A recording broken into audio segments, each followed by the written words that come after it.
बाबा साहब की प्रतिमा उसमें मेन प्रतिमा थी।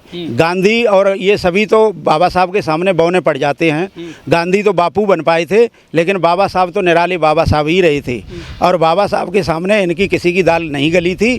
तो ये बाबा साहब से इतने क्रोधित और गुस्से में रहते हैं कि बाबा साहब को यहाँ से हटा दिया जाए।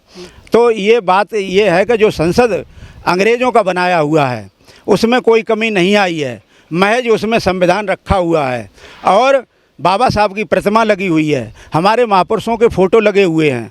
तो अंदर तो ये कुछ ना कर सके और इनको ये लगता था कि अगर हम इनमें कुछ छेड़खानी करते हैं तो बवाल हो जाएगा, देश के लोग जाग जाएंगे और हमारे विरोध में खड़े हो जाएंगे। तो इन्होंने वहाँ तो कुछ ना किया, तो नया संसद बना लिया। मूर्ति हटने का मतलब ये नहीं है कि बाबा साहब हट गए या बाबा साहब के विचार चले गए या संविधान चला गया। हम बहुजन समाज के लोग 85% के लोग बाबा साहब को सम्मान देते हैं और संविधान को सम्मान देते हैं, महापुरुषों को सम्मान देते हैं। तो जन्म जयंती मनाने के लिए हम लोग पूरी तरह से तैयार हैं और उसी जगह पर इनको मजबूर कर देंगे, उसी जगह पर बाबा साहब की मूर्ति इनको लगानी पड़ेगी और बाबा साहब को सम्मान देना पड़ेगा, और नहीं तो ये आगे के लिए ध्वस्त हो जाएंगे, इनको ख़त्म बहुजन समाज कर देगा। नमस्कार, मैं ओमदेव। आज हम हैं नोएडा में, हमारे साथ हैं रामकिशोर बोध जी।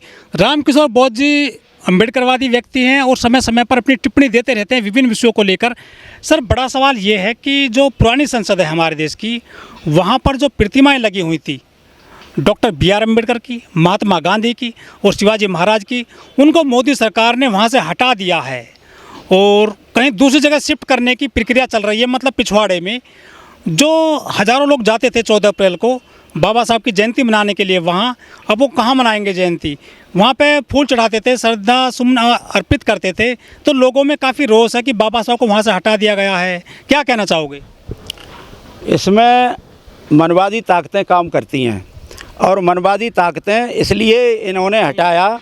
और वो नया संसद क्यों बना? जब देश में रुपया नहीं था, कोरोना से मारा हुआ देश था, प्रताड़ित परेशान देश के वासी थे, तो उस समय मंदिर बनाने के लिए पैसा आ गया, संसद बनाने के लिए पैसा आ गया। जबकि गरीबों के बच्चों के लिए, मजदूरों के बच्चों के लिए खाने के लिए पैसे नहीं थे, भूख से तड़प तड़प के लोग मर गए, 50 लाख लोगों की मौतें हो गई, नर नारी मर गए। जो मैन मूर्ति इन्होंने हटाई है, तो 14 अप्रैल को हमारे देश के गरीबों का, बहुजनों का, मजलूमों का, शोषितों का, सबका एक बहुत बड़ा पर्व होता है।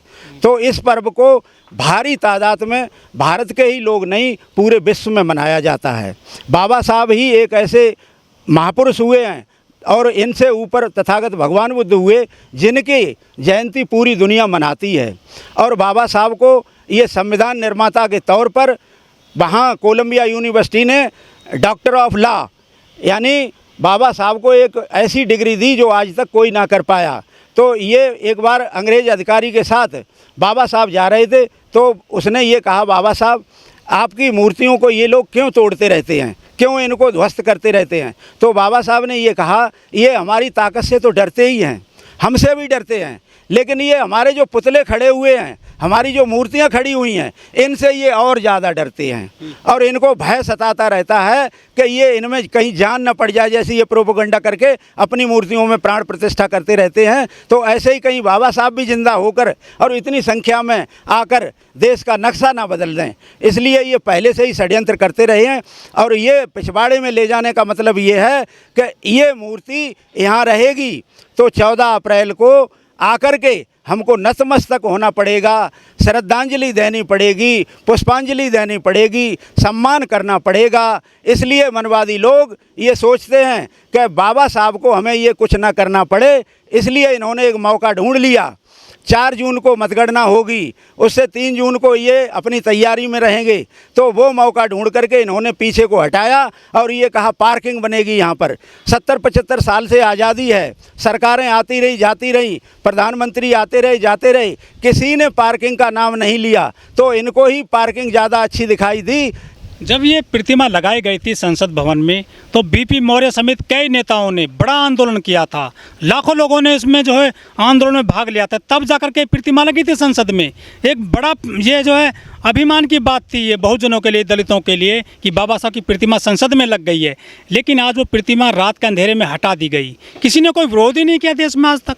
तो ये तो रात के अंधेरे में ही जो काम करते हैं वो रात में ही करते हैं, ये दिन में कोई काम करते ही नहीं हैं, क्योंकि इनमें दिन में काम करने की हिम्मत नहीं, साहस नहीं है।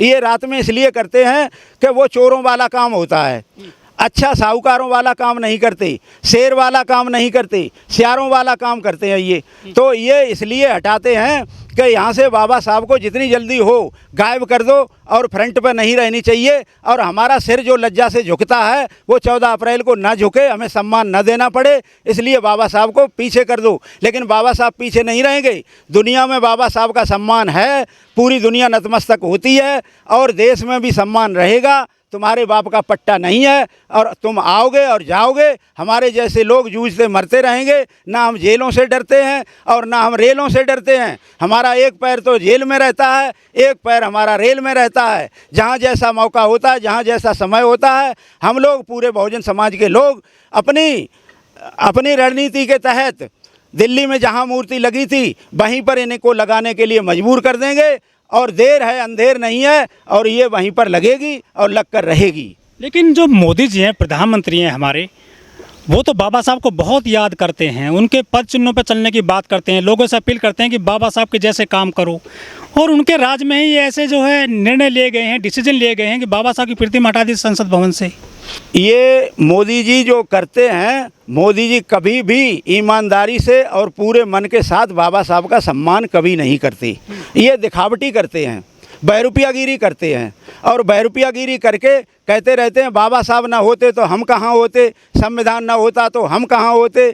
14 में चुन के जब गए थे तो गेट नंबर 4 पे संसद पे जाकर के नतमस्तक हो गए थे, और ये कहा था ये कानून का सबसे बड़ा मंदिर है, इसमें रखा हुआ संविधान जो है वो हमारा सबसे बड़ा ग्रंथ है, इससे बड़ा दुनिया में कोई ग्रंथ नहीं है, और इस संविधान के लिए हम आए हैं, संविधान की रक्षा करेंगे, देशवासियों की रक्षा करेंगे। तो इन्होंने न तो संविधान की रक्षा की और न ये देशवासियों की रक्षा कर रहे हैं, और ना ही ये किसी तरह से गरीब के लिए कुछ कर रहे हैं। इनके वही हिसाब है कि जब देश की जनता इनको सपोर्ट कर देती है और इनका मतलब होता है तो ये दलितों के यहाँ जा कर के उनके बच्चों को खिलाते हैं, उनके यहाँ खाना भी खाते हैं, उनको गले भी लगाते हैं और सबको बराबर कर देते हैं। और जैसे ही इनका मतलब निकल जाता है और ये शासन सत्ता में आ जाते हैं, सो ही हमको जात पात में बांट करके और हमको लड़ाने मराने का वही काम करते हैं, और कहते हैं फूट डालो और राजनीति करो। तो इनकी राजनीति भी राजनीति नहीं है, राजनीति सम्राट अशोक के ज़माने में होती थी, जिसका मतलब होता था लोक कल्याण और जन कल्याण, और वो जन कल्याण ना ये चाहते हैं और ना ये लोक कल्याण चाहते हैं। तो ये तो अपना उल्लू सीधा करना चाहते हैं, संविधान को ये कभी नहीं चाहते, बाबा साहब को ये कभी नहीं चाहते, ये धोखेबाज हैं और धोखा देते हैं। लेकिन रामकिशोर जी, एक सवाल ये भी उठता है कि बाबा साहब के संविधान की वजह से, आरक्षण की वजह से 131 दलित सांसद सदन में पहुँचे, उन्होंने इसमें कहीं विरोध नहीं जताया, चाहे रामदास अठावले हो, चाहे रामविलास पासवान के बेटे चिराग पासवान हो, चाहे उदित राज हो, या और बहुत सारे सांसद हैं जो कोटे से चुन के जाते हैं संसद में। इसके अलावा 4000 विधायक हैं पूरे देश की विधानसभाओं में, कहीं किसी ने बाबा साहब के लिए 2 शब्द नहीं बोले, ना कोई विरोध जताया सदन में या लोकसभा में जो प्रतिमा हटाई है उसको लेकर।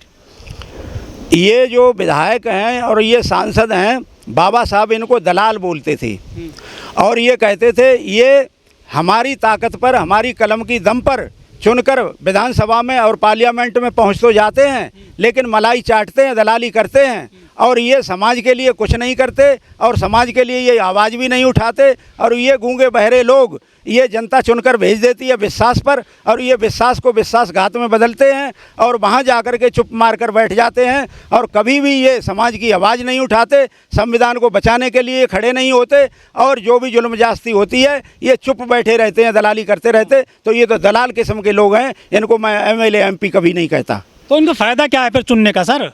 इनको चुनने का फ़ायदा भी नहीं है और इनको न चुनने का नुकसान भी नहीं है, क्योंकि ये कुछ करते ही नहीं है। तो ये तो पुतले हैं, किसान खेत में अपने पुतले खड़े कर देता है, जंगली बिजूका, ये जंगली जानवरों से हमारी फसल बची रहेगी, इसलिए ये बिजूका के तौर पर जाते हैं, काम तो ये करते ही नहीं है। तो इनसे हमारा न कोई नफ़ा है न कोई नुकसान है, और ये लोग कुछ नहीं करेंगे।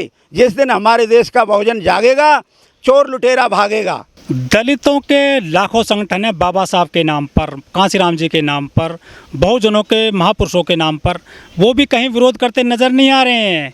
वो 14 अप्रैल को तो जाते हैं, मेला लगता है वहाँ पर, कार्यक्रम करते हैं सिर्फ 14 अप्रैल को, वो सिर्फ बाबा साहब की जयंती वाले दिन अपनी दुकान खोलने के लिए आ जाते हैं संसद भवन पर, और 364 दिन वो कहीं नज़र नहीं आते हैं। अब संविधान के लिए, बाबा साहब के लिए क्यों सड़क पर नहीं आ रहे हैं वो, जो 14 अप्रैल को संसद भवन पर अपनी दुकान सजाते हैं? देखो, ये काम करते हैं बहेलिया वाला, ये दाना डालते हैं और ये जाल फैलाते हैं, भोले कबूतर आते हैं और इनके जाल में फंस जाते हैं, और ये जब वो अपना शिकार कर लेते हैं आराम से जाल समेट के चले जाते हैं, और हमारे समाज को फंसा करके ये न संविधान की बात करते हैं, न ये हमारे देश को बचाने की, गरीब के, किसान के, मजदूर के लिए बात करते हैं, न बच्चों की पढ़ाई की बात करते हैं, न ये महंगाई पर बोलते हैं, न ये रोजगार के लिए बोलते हैं। ये तो केवल अपनी सुख सुविधा के लिए, और ये विधायक MP जो हैं ये अपनी सुख सुविधा देखते हैं, अपने परिवार की देखते हैं, ये अपने पेट तक सीमित हो गए हैं और ये देश को बिल्कुल भूल बैठे हैं। देश के लिए ये कुछ करना ही नहीं चाहते।